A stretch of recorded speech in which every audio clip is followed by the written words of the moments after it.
Hi everyone, welcome to digital GK classes. So social science के 60 questions हम देखने जा रहे हैं और ये आपका सेट है एल और ये रहा आपका पहला क्वेश्चन। बाकी लाइक से सब्सक्राइब कर दीजिएगा सो दैट आपको बाकी के भी क्वेश्चंस पेपर के आंसर्स पता चलते जाएं। एंड जब हम डिटेल में एक्सप्लेनेशन करेंगे तो एनसीईआरटी के साथ, तो अगर किसी क्वेश्चन में आपको डाउट लगता है कि नहीं भाई दूसरा आंसर होना चाहिए तो प्लीज़ कॉमेंट करके जरूर बताना। ठीक है, पहला क्वेश्चन है कि हड़प्पा सभ्यता के लोग दक्ष शिल्पकार थे तथा कांस्य धातु ज्ञान से संपन्न थे। तो ऑप्शन नंबर 2 क्वेश्चन आंसर ही डायरेक्ट करेंगे। पहली सिंह सभा की स्थापना लाहौर में 1873 में तथा अमृतसर में 1879 में हुई थी। इन सभाओं ने सिख धर्म को अंधविश्वास, जाति भेदभाव और ऐसे आचरण जिन्हें वे गैर सिख समझते थे से मुक्त कराने का प्रयास किया। तो 32 का आपका हो जाएगा A is false but B is true, मतलब ए गलत है बट बी सही है। तो ऑप्शन नंबर 4। ठीक है,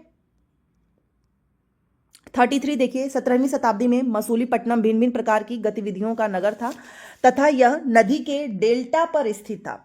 तो इसका आपका राइट आंसर क्या हो जाएगा 33 का, तो उसका हो जाएगा आपका कृष्णा। ठीक है, तो कृष्णा आपके ऑप्शन नंबर 4 में है, यहां पर देखिए।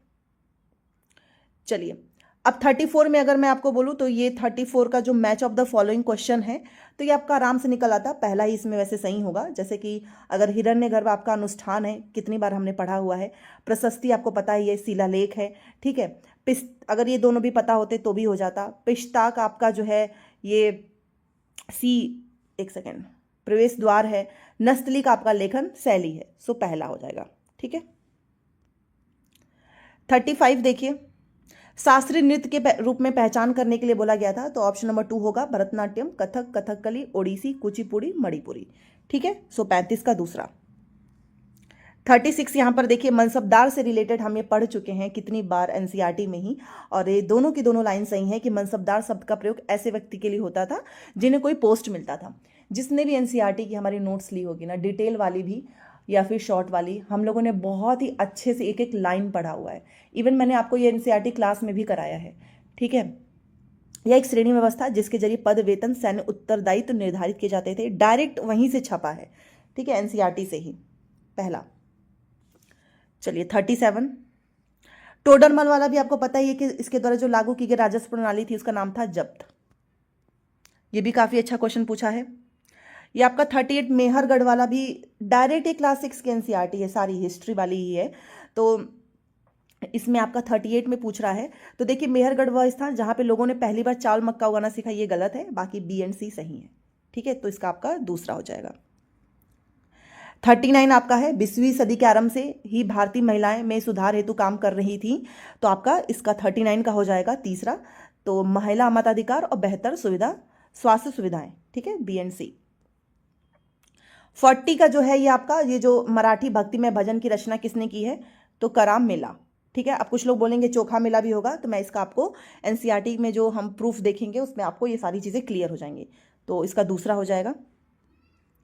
41 देखिए, जाति प्रथा की चुनौती वाला क्वेश्चन जो आपका आया है, और मुझे लगता है कि ये क्लास 8 की हिस्ट्री का है, बट आप सभी ने इसका आंसर सही किया होगा क्योंकि इसमें हमारा बी एंड सी होगा। राजा राम मोहन राय ने उस पुरातन बौद्ध ग्रंथ का अनुवाद किया जो कि जाति प्रथा की आलोचना करता था, ये गलत है। प्रार्थना समाज वाला सही है, जाति प्रथा भी सही है। ठीक है, तो 41 का आपका हो जाएगा 2।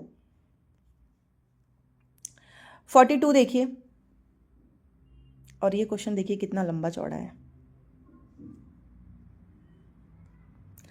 तो यहां पर 42 में आपका हो जाएगा तीसरा। ये मैच करना था। दक्षिण भारत में नमक सत्याग्रह का नेता कौन था, आप सभी को पता है, राजगोपालाचारी हैं। प्रभात फेरी का आयोजन, विख्यात जनजातीय नेता, परिवर्तन राष्ट्रवादी। तो अगर आपको ये भी पता था तो इससे भी आंसर आपका आराम से निकल जाता, ए का तीसरा। ठीक है, 43 देखिए, 43 में आपका राइट आंसर हो जाएगा दूसरा, ए बी सी सही है। राष्ट्रीय कांग्रेस के आरंभिक दिनों में निम्न में से उनकी मांगे कौन सी थी, तो एक तो था कि एडमिनिस्ट्रेशन करने की मांग थी, न्यायपालिका को अलग करना है कार्यपालिका से, भारत के कई शहरों में सिविल सेवा परीक्षा का आयोजन करना है। तो ये तीनों मांग थी। ठीक है, आरंभिक दिनों में, बाद में पूर्ण स्वराज हुआ था, तो इसका हो जाएगा दूसरा। ठीक है, 44 देखिए, 44 का आपका हो जाएगा ऑप्शन नंबर 3, इसमें सही होगा। ठीक है, राज्य सूची आपको पता ही है, इसमें स्वास्थ्य हो जाएगा, आपका संघ सूची में आपका टैक्स हो जाएगा, समवर्ती सूची में आपका शिक्षा हो जाएगा, तो तीसरा। 45 आपको पता ही कि अगर हमारी पृथ्वी जो है वो रोटेट करना ही बंद कर दे, मान लो रोटेट ना हो तो क्या होगा, एक जगह पे बस दिन ही दिन होगा, एक जगह पे बस रात ही रात होगी, तो इस केस में हमारी लाइफ पॉसिबल नहीं है। सो ऑप्शन नंबर 4। ये सब कुछ आपका एनसीईआरटी से पूछा है, और कल से मुझे इस आज का जो क्वेश्चन पेपर है काफ़ी अच्छा लग रहा है। 46 देखिए यहाँ पर, अगर एक शिक्षिका भारत के मानचित्र के द्वारा बच्चों को मानचित्र को पढ़ना व समझना सिखाना चाहती है तो उसे सर्वप्रथम निम्न में से किन पर चर्चा करनी चाहिए, किस पर डिस्कशन करना चाहिए। एक तो आपको पता है ये दिशा और पैमाने पर करना ही चाहिए, और प्लस जो सिंबल हो आइकॉन होते हैं इस पे भी करना चाहिए। भौगोलिक स्थिति, भारत के राष्ट्रीय चिन्ह, इन पे नहीं करना चाहिए। तो ए एंड सी होगा, तो आपका पहला हो जाएगा 46 का। ठीक है, और 47 में देखिए इसका ऑप्शन नंबर 2 होगा। आप इसको कैलकुलेट कर लेना, मैंने इसको आपको समझाया हुआ है किस तरीके से कैलकुलेट करना है। ठीक है, और सेम क्वेश्चन थोड़ा सा चेंज करके कल भी पूछा हुआ था। 48 देखिए, ये कर्क रेखा वाला, और जो हम पढ़ रहे थे अर्थ के बारे में, उसके बाद का जो हमारा चैप्टर था सेम उसी से क्वेश्चन पूछा हुआ है। और यहाँ पर ये दोनों की दोनों बातें सही हैं, इसकी सही व्याख्या करता है। कर्क रेखा जो है आपका आर्कटिक वृत्त के बीच वाले क्षेत्र का तापमान मध्यम रहता है। कर्क रेखा के बाद किसी भी अक्षांश पर दोपहर का सूर्य कभी भी सिर के ऊपर नहीं होता, और ये हम पढ़ चुके हैं 48 में आपका पहला। 49 देखिए, किस प्रकार की ग्रामीण बस्तियां मुख्यतः पहाड़ी क्षेत्रों, घने जंगल एवं चरम जलवायु वाले क्षेत्रों में पाई जाती हैं। तो आपका 49 का हो जाएगा स्कैटर्ड। ठीक है, प्रकीर्ण। यहाँ पर आप 15 में आए, 50 में देखिए, 50 का आपका राइट आंसर हो जाएगा तीसरा, मैच करना था। तो पी तरंगे आपको पता है ये अनुदैर्ध्य हैं, और इसी से आपका आंसर निकल आता, क्योंकि कहीं पर भी दूसरा नहीं है, तो इसका तीसरा हो जाएगा। ठीक है, 51 देखिए, 51 का है आपका भूगोल कक्षा में निम्न में से किन कॉन्सेप्ट को मानचित्र पर चित्रित किया जा सकता है। ठीक है, तो पहला तो लिखा हुआ है यहाँ पर, अगर आप देखें विश्व के महासागरीय बेसिन, तो यस हम इसे कर सकते हैं। ठीक है, उसके बाद से आपका ये जो जिब्राल्टर जल संधि है ये भी कर सकते हैं। दिल्ली का वायुमंडल नहीं कर सकते हैं, जुलाई माह में वर्षा भी कर सकते हैं, तो तीसरा हो जाएगा। ठीक है, तो 51 का आपका थर्ड। 52 यहाँ पर देखिए, स्थल मंडल के बारे में आपसे क्वेश्चन पूछा है, और स्थल मंडल आप सभी ने पढ़ा होगा कि यह हमें वन, पशु को चरने के लिए घास स्थल, कृषि, मानव बस्ती के लिए भूमि प्रदान करता है। सो ऑप्शन नंबर 4। ठीक है, 53 देखिए, 53 जो आपका है क्वेश्चन, इसमें आपका तीसरा सही हो जाएगा, क्योंकि आपको पता है गर्म जो वायु होता है हमेशा ऊपर उठती है, बट गर्म वायु सघन होती है, ये बात गलत है। तो ए सही है, आर गलत है। 54 देखिए, यातायात के साधन के रूप में सड़क मार्ग के बारे में कौन सा कथन गलत है। तो ये आपसे गलत वाला पूछा है, तो ऑप्शन नंबर 4 हो जाएगा। लंबी दूरी पर भारी सामान ले जाने के लिए सड़क मार्ग सबसे सस्ता साधन है। ठीक है, 4। 55 देखिए, विश्व के 1/4 विद्युत का उत्पादन किस संसाधन द्वारा होता है। तो ये आपका हाइडल पावर, ऑप्शन नंबर 2। ठीक है, 56 ये भी डायरेक्ट आपके एनसीईआरटी से ही पूछा हुआ है। पिट्सबर्ग एक समय में संयुक्त राज्य अमेरिका का महत्वपूर्ण इस्पात शहर था। पिट्सबर्ग में लॉयस प्रचुर मात्रा में उपलब्ध था तथा कोयला मिनेसोटा की खदानों से आता था। तो 56 का आपका हो जाएगा तीसरा, ये आपका सही है, आर गलत है। ठीक है, 57 देखिए, इसका आपका आंसर जूट हो जाएगा, क्योंकि इसमें ये हम पढ़ चुके हैं, ये आपका पूरा चैप्टर ही है कि जूट के लिए क्या क्या चीज़ें चाहिए होती हैं। तो एलुअल सॉइल में अच्छा होता है, high temperature, heavy rainfall, humid. ठीक है, और बांग्लादेश एक तरीके का सबसे अग्रणी उत्पादक में भी माना जाता है। तो 57 का आपका हो जाएगा दूसरा। 58 नंबर का क्वेश्चन देखिए, इसमें लिखा हुआ है कि निम्न में से किस धर्म में अंबेडकर अपने उत्तरकालीन जीवन में धर्मांतरित हो गए थे। तो बौद्ध धर्म। 59 का देखिए, यहाँ पर ब्रेकिंग स्टीरियोटाइप, मतलब स्टीरियोटाइप को कौन सा चुनौती दे रहा है। तो बहुत अच्छा सा क्वेश्चन पूछा है, एक तो पुरुष नर्स और महिला किसान। ठीक है, A and B, option number 1। तो ये आपका 59 हो गया, 59 का हो गया ए एंड बी।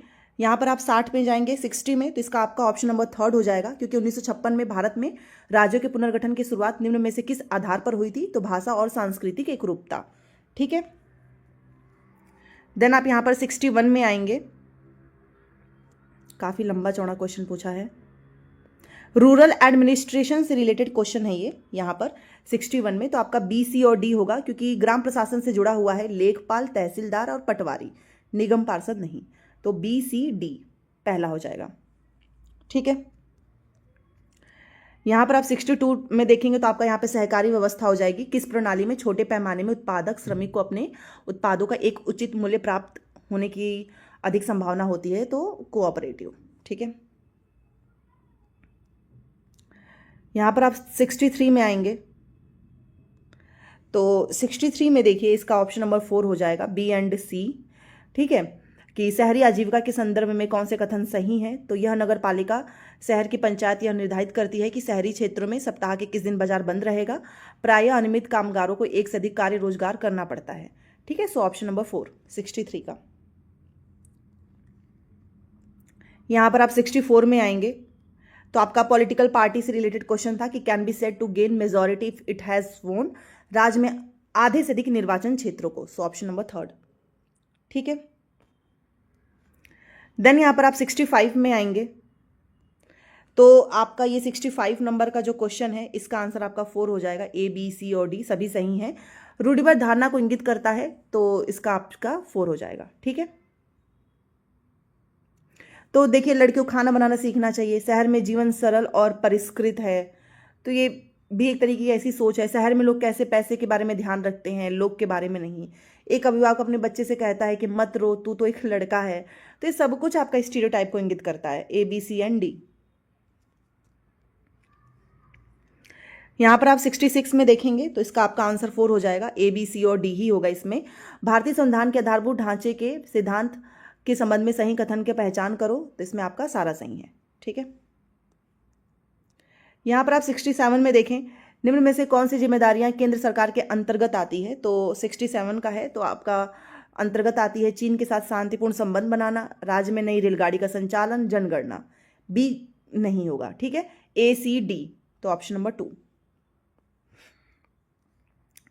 यहाँ पर आप 68 में देखेंगे तो 68 का आपका तीसरा सही हो जाएगा। भारत में न्यायपालिका की भूमिका के संदर्भ में निम्नलिखित पर विचार करो, तो आपका ए सी डी सही है। नागरिक सरकार के बीच पैदा हुए विवादों को निपटाना, न्यायिक समीक्षा, मौलिक अधिकार का क्रियान्वयन। ठीक है,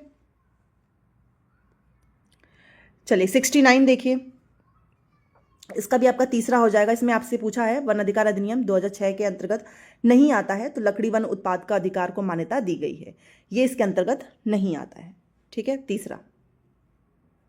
अभी जितने पूरे क्वेश्चन पेपर अभी एक्चुअली ना आए भी नहीं है, आधे अधूरे क्वेश्चन पेपर आए हैं, तो देखते हैं इसमें कितना आया है हमारे पास अभी।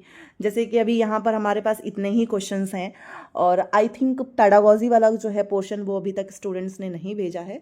होगा तो भेज दीजिएगा, मैं इसको अलग से सॉल्व करवा दूंगी। तो आपका ये 70 का जो क्वेश्चन है इसका दूसरा सही हो जाएगा। ए बी सी। हाशियाकरण व्यक्तियों और समूहों को की ओर लेकर जाता है, तो एक तो have a low social status हो जाता है, ठीक है, अनइक्वल एक्सेस हो जाता है, एंड डेप्रीवेशन हो जाता है। सो ऑप्शन नंबर 2। तो यहाँ पर हमने हिस्ट्री, ज्योग्राफी, पॉलिटी 40 क्वेश्चंस कर लिए हैं, और पेडागोजी के क्वेश्चंस जो मेरे पास आए भी थे वो बहुत ज़्यादा ब्लर हैं। सीडीपी में आपने देखा ही होगा किस तरीके के पेपर हैं। तो जैसे ही आपके पास आएंगे आप मुझे सेंड कर सकते हो, एंड कितने स्कोर बने हैं आप मुझे प्लीज़ बताना। तो मिलते हैं नेक्स्ट क्लास में। Thanks for watching.